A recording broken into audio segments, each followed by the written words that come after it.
ಮತಯಾಚನೆ ಮಾಡ್ತಾ ಇದ್ದೀರಾ, ಏನಿದರ ಹಿಂದಿನ ಉದ್ದೇಶ ಏನು? ಸರ್, ರಾಜ್ಯದಲ್ಲಿ ಮತ್ತು ದೇಶದಲ್ಲಿ ಒಂದು ಕಾಂಗ್ರೆಸ್ ಅಧಿಕಾರ ದೇಶಕ್ಕೆ ಭಾರಿ ಮುಖ್ಯವಾಗಿದೆ. ಯುವಕರಿಗೆ, ಬಡವರಿಗೆ, ದೀನ ದಲಿತರಿಗೆ ಎಲ್ಲರಿಗೂ ಅನುಕೂಲ ಆಗಬೇಕಂದ್ರೆ ಕೇಂದ್ರದಲ್ಲಿ ಮತ್ತು ರಾಜ್ಯದಲ್ಲಿ ರಾಜ್ಯ ಸರ್ಕಾರ ಬರಬೇಕು. ಅದೇ ರೀತಿ ಯುವಕರು ಇವತ್ತಿನ ದಿನದಲ್ಲಿ ಯುವಕರು ಎಲ್ಲರೂ ಪರಿವರ್ತನೆ ಆಗ್ತಿದ್ದಾರೆ. ಎಲ್ಲರೂ ಕಾಂಗ್ರೆಸ್ ಸರ್ಕಾರ ಅಧಿಕಾರಕ್ಕೆ ಬರಬೇಕು, ಯುವಕರು ಅಧಿಕಾರಕ್ಕೆ ಬರಬೇಕು. ಯುವಕರು ಅಧಿಕಾರಕ್ಕೆ ಬಂದ್ರೇ ದೇಶ ಉದ್ಧಾರ ಆಗುತ್ತೆ. ದೇಶದ ಒಂದು ಉದ್ಧಾರವೇ ನಮ್ಮ ಉದ್ಧಾರ. ನಾವು ಒಳ್ಳೆಯ ವಿದ್ಯಾವಂತರಾಗಿದ್ದೀವಿ, ಒಳ್ಳೆಯ ಪದವಿಗಳನ್ನ ಪಡೆದಿದ್ದೀವಿ. ನಾವು ಪಕೋಡ ಮಾರೋದಕ್ಕೂ, ಮೋದಿ ಹೇಳಿರೋ ಥರ ನಾವು ಪಕೋಡ ಮಾರೋದಕ್ಕೂ ಇಲ್ಲ ಬೇರೆ ಯಾವುದೋ ಮಾಡೋದಕ್ಕಲ್ಲ. ನಾವು ಯುವಕರಾಗಿರೋದು, ಒಂದು ವಿದ್ಯಾಭ್ಯಾಸ ಮಾಡಿರೋದು. ನಮಗೆ ಒಳ್ಳೆಯ ಉದ್ಯೋಗಗಳು ಬೇಕು, ಸರ್ಕಾರಿ ಉದ್ಯೋಗಗಳು ಬೇಕು. ನಮ್ಮ ಜೀವನಗಳನ್ನ ಉತ್ತಮ ನಡಿಗೆ ಕಡೆ ರೂಪಿಸ್ಕೊಳ್ಬೇಕು ಅಂತೇಳಿ ಇವತ್ತಿನ ದಿನ ಯುವಕರು ಒಂದು ಕರೆ ಕೊಟ್ಟಿದ್ದಾರೆ. ಸರ್, ಯಾರಿಗೆ ನೀವು ಯುವಕರೆಲ್ಲ ಯಾರಿಗೆ ಬೆಂಬಲವನ್ನು ಸೂಚಿಸ್ತಾ ಇದ್ದೀರಿ? ಸರ್, ನಾವೆಲ್ಲ ಚಿಕ್ಕಬಳ್ಳಾಪುರ ಲೋಕಸಭಾ ಕ್ಷೇತ್ರದ ಅಭ್ಯರ್ಥಿ, ಕಾಂಗ್ರೆಸ್ ಅಭ್ಯರ್ಥಿ ರಕ್ಷಾರಾಮ್ ಅವ್ರಿಗೊಂದು ಬೆಂಬಲ ಸೂಚಿಸ್ತಾ ಇದ್ದೀವಿ. ಸರ್, ಕೇವಲ ಚಿಕ್ಕಬಳ್ಳಾಪುರದಲ್ಲಿ ಮಾತ್ರ ಕಾಂಗ್ರೆಸ್ ಗೆಲ್ಲಬೇಕಾ?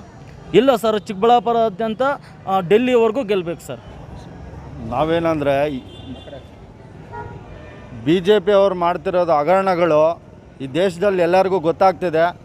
ಅದರಿಂದ ನಾವು ರಾಜ್ಯದಲ್ಲಿ ಕಾಂಗ್ರೆಸ್ ಪಕ್ಷ ಕಾಣಬೇಕೆಂದು ಈ ಪ್ರಚಾರ ಮೂಲಕ ಮಾಡ್ತಾಯಿದ್ದೀವಿ.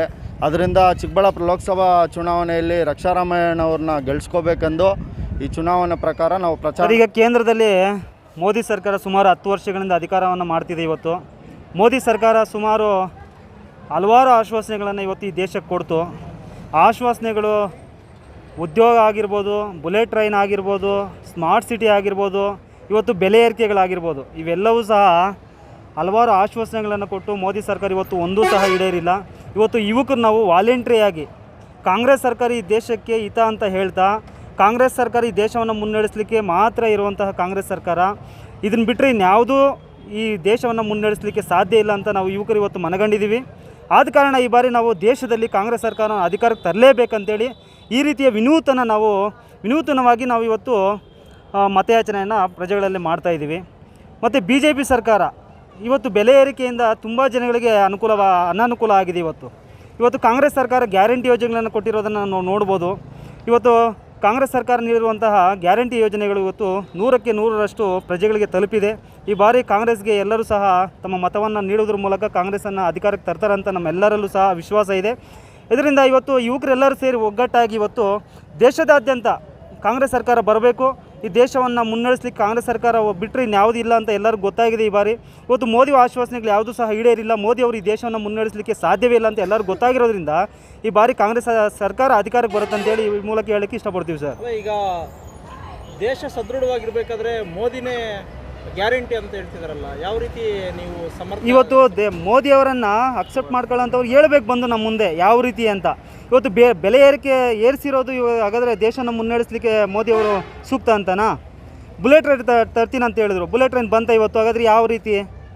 ಸ್ಮಾರ್ಟ್ ಸಿಟಿ ಮಾಡ್ತೀವಿ ಅಂತ ಹೇಳಿದ್ರೆ ಯಾವ ರೀತಿ? ಹಾಗಾದರೆ ಸ್ಮಾರ್ಟ್ ಸಿಟಿಗಳು ಬಂದವಾ? ಅದು ಮೋದಿಯವರು ದೇಶವನ್ನು ಮುನ್ನಡೆಸಲಿಕ್ಕೆ ಯಾವ ರೀತಿ ಸೂಕ್ತ ಅಂತ ಹೇಳ್ಬೇಕಲ್ಲ ಬಂದು. ಯುವಕರು ಹೆಚ್ಚೆಚ್ಚು ಮೋದಿಯವರ ಒಂದು ಅಭಿಮಾನವನ್ನು ಗಳಿಸಿದರು.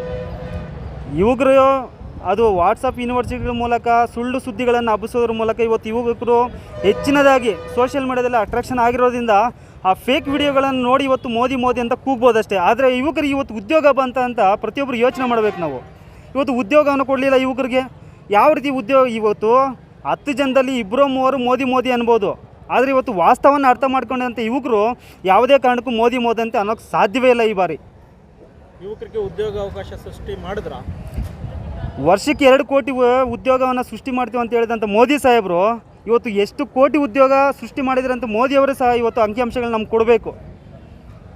ಕಾಯ್ತಿದ್ದೀವಿ ನಾವು ಯುವಕರು. ಇವತ್ತು ಒಬ್ರಿಗೂ ಸಹ ಉದ್ಯೋಗ ಇರುವಂಥವ್ರನ್ನೇ ಇವತ್ತು ತೆಗೆದು ಆಚೆ ಹಾಕ್ತಿದ್ದಾರೆ ಇವತ್ತು ಮೋದಿಯವರ ಆಡಳಿತದಿಂದ. ಆದ ಕಾರಣ 2 ಕೋಟಿ ಉದ್ಯೋಗನೂ ಕೊಡಲಿಲ್ಲ, ಇರೋವನ್ನು ಅವರು ಉಳಿಸ್ಕೊಳ್ಳೋಕ್ಕೂ ಅವರು ಸಾಧ್ಯವಾಗಲಿಲ್ಲ. ಅಲ್ಲ, ಸುಭದ್ರವಾದಂಥ ದೇಶವನ್ನು ಕಟ್ಟಿದ್ದಾರೆ. ಪುಲ್ವಾಮಾ ದಾಳಿಯಂತಹ ದಾಳಿಗಳಿಂದ ಪಾರು ಮಾಡಿದ್ದಾರೆ ಅನ್ನೋ ರೀತಿ ಇವತ್ತು ಎಲ್ಲ ಕಡೆ ಅದು ಬರ್ತಿದೆ, ಇಲ್ಲ ಅಂತ ಹೇಳೋದಿಲ್ಲ. ಆದರೆ ಕಾಶ್ಮೀರದಲ್ಲಿ ರಾಜ್ಯಪಾಲರಾಗಿರುವಂಥ ಸತ್ಯಪಾಲ್ ಮಲ್ಲಿಕ್ ಅವರು ಇವತ್ತು ಏನು ಹೇಳಿಕೆ ಕೊಟ್ಟಿರೋದನ್ನು ನಾವೆಲ್ಲರೂ ಸಹ ಅರ್ಥ ಮಾಡ್ಕೋಬೇಕು.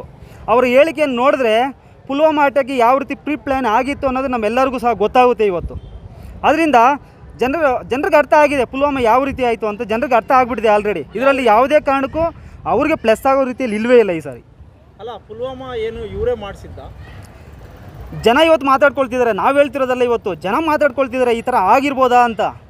ಜನ ಅರ್ಥ ಮಾಡ್ಕೊಳ್ತಿದ್ದಾರೆ ಆ ಟೈಮಲ್ಲಿ ಈ ಥರ ಇವ್ರ ಕಡೆಯಿಂದ ಆಗಿರ್ಬೋದಾ, ಜನನೇ ಮಾತಾಡ್ಕೊಳ್ತಿದ್ದಾರೆ ಇವತ್ತು. ಧನ್ಯವಾದಗಳು. Thank you. ಸರ್, ಇನ್ನೊಂದು ಮಾತು ಆಗಿದೆ ವಿಡಿಯೋ ಒಂದೇ ಡೈಲಾಗ್, Next ಏನಿಲ್ಲ. time. ಆ ಡೈಲಾಗ್ ನಂತರ ಎಷ್ಟು ಮುಖ್ಯವೋ ದೇಶಕ್ಕೆ ರಾಹುಲ್ ಗಾಂಧಿಯವರು ಅಷ್ಟೇ ಮುಖ್ಯ. ನಮ್ಮ ರಕ್ಷಾರಾಮಯ್ಯವ್ರನ್ನ ಡೆಲ್ಲಿ ಪಾರ್ಲಿಮೆಂಟ್ ಕಳಿಸ್ಕೊಡೋದೇ ನಮ್ಮ ಗುರಿ. ನಾವು ಕಳಿಸ್ಕೊಡ್ತೀವಿ ಅಂತೇಳಿ ಎಲ್ಲ ನಮ್ಮ ಯುವಕರ ಸಮ್ಮುಖದಲ್ಲಿ ನಾವು ಹೇಳ್ತಿದ್ದೀವಿ ಸರ್ ಇವತ್ತಿನ ದಿನ.